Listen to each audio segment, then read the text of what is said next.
आज हम लोग पढ़ेंगे कुंभा का आत्म बलिदान। क्या पढ़ेंगे? यह एक ऐसा कहानी है जो अपने मातृभूमि के प्रति प्रेम, श्रद्धा और स्वाभिमान को प्रदर्शित करता है। अपने मातृभूमि के लिए मर मिटने के लिए प्रेरित करता है। आज ऐसे कहानी हम लोग सुनने जा रहे हैं। हुआ ये कि बूंदी रियासत एक छोटा सा रियासत था। वहां के राजपूत हारा जाति के थे। किस जाति के थे? हारा जाति के थे। और चित्तौड़ के राणा एक बड़ा शक्तिशाली रियासत के राजा थे।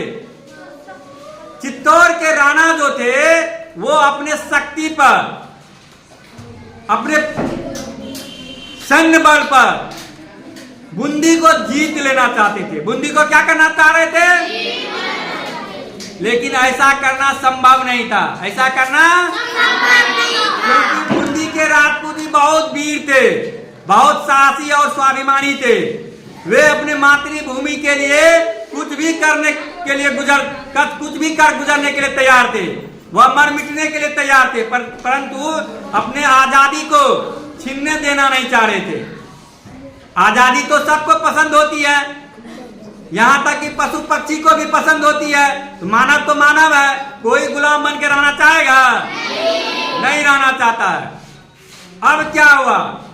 महाराणा जो है चित्तौड़ का, वह बूंदी को जीत लेने के लिए प्रण कर लिया और प्रतिज्ञा किया, जब तक मैं बूंदी को जीत नहीं लूंगा तब तक अन्न नहीं खाऊंगा, पानी नहीं पीऊंगा, अन्न नहीं खाऊंगा। अब क्या हुआ? जब राणा प्रतिज्ञा कर लिया, बूंदी को जीत लेना आसान नहीं था, क्योंकि बूंदी के राजपूत भी बहुत ही स्वाभिमानी और वीर थे। अब जब प्रतिज्ञा का अब क्या होगा, सब कोई सोच में पड़ गए, क्योंकि युद्ध को जीतने के लिए इसके लिए तैयारी करना पड़ता है।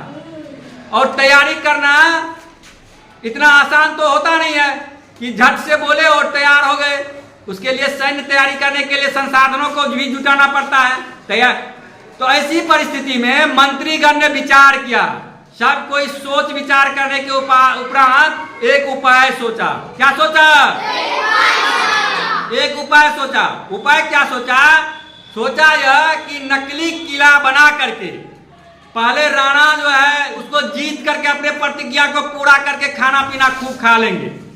उसके बाद समय मिलेगा तो तैयारी करेंगे। तैयारी करने के उपरांत असली लड़ाई लड़ेंगे। तैयारी करने के उपरांत क्या करेंगे? असली लड़ाई लड़ेंगे। और असली लड़ाई में बूंदी को हरा करके उसे जो है चित्तौड़ में मिला लेंगे। बूंदी को हरा करके चित्तौड़ में मिला लेंगे। मंत्री का यह सुझाव सबको पसंद आया। मंत्री का यह सुझाव सबको पसंद आया और मैदान में नकली किला बनाना प्रारंभ हो गया। मैदान में नकली किला बूंदी का बनाना क्या हो गया? प्रारंभ हो गया। राणा, चित्तौड़ के राणा के रियासत में बूंदी के कुछ स्वाभिमान, मातृभूमि के प्रति वफादार, अपने स्वामी के प्रति भी वफादार सैनिक काम करते थे। वह जब लौट रहे थे जंगल से तो वह देखता है कि बूंदी के किले के जैसा एक किला बनाया जा रहा है। वहां पर सैनिक आने के बाद ठिठक गया। देखने बाद उत्सुकता पूर्वक पता लगाया कि आखिर बूंदी का किला क्यों बनाया जा रहा है।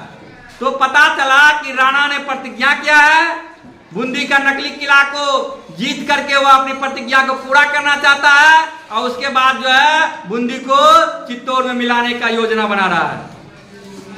अब ये सैनिक जो थे, जिनका नाम कुंभा था, और उसके जैसा 20-25 और सैनिक महाराणा राणा के सैनिक, चित्तौड़ के राणा के सैनिक के यहाँ में शामिल था।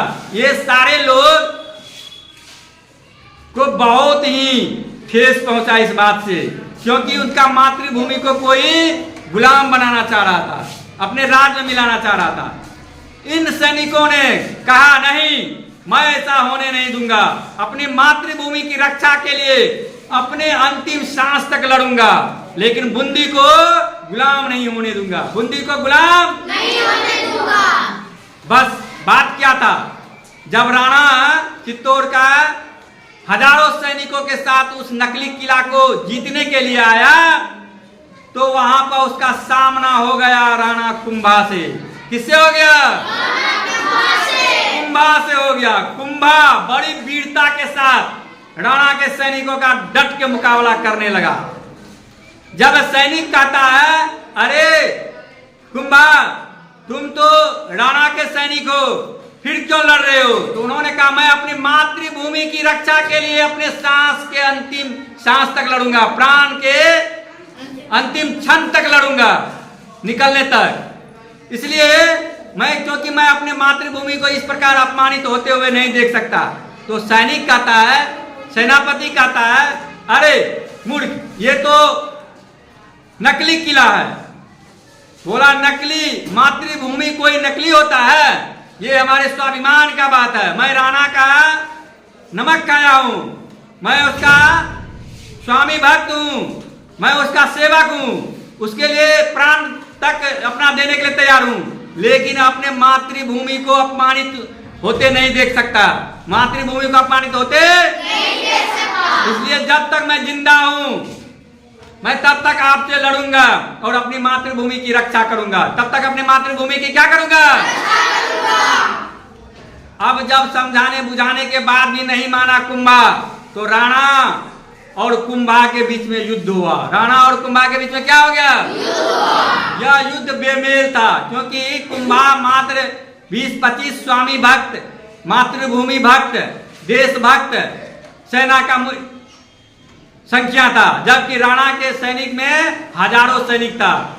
लेकिन फिर भी कुंभा अंतिम सांस तक लड़ा और अंततः वीर गति को प्राप्त हुआ। अंततः वीर गति को प्राप्त हुआ। कुंभा वीर गति प्राप्त करने के बाद, हारने के बाद भी अमर हो गया। यह हार जीत से कम नहीं रहा, क्योंकि उन्होंने अपनी मातृभूमि के लिए अपना प्राण को त्याग किया था, शहीद हुआ था। तो ऐसे महान योद्धा, ऐसे महान देशभक्त राणा के विरुद्ध लड़ने वाला कुंभा को सत सत नमन और तालियों से उसका सम्मान करेंगे।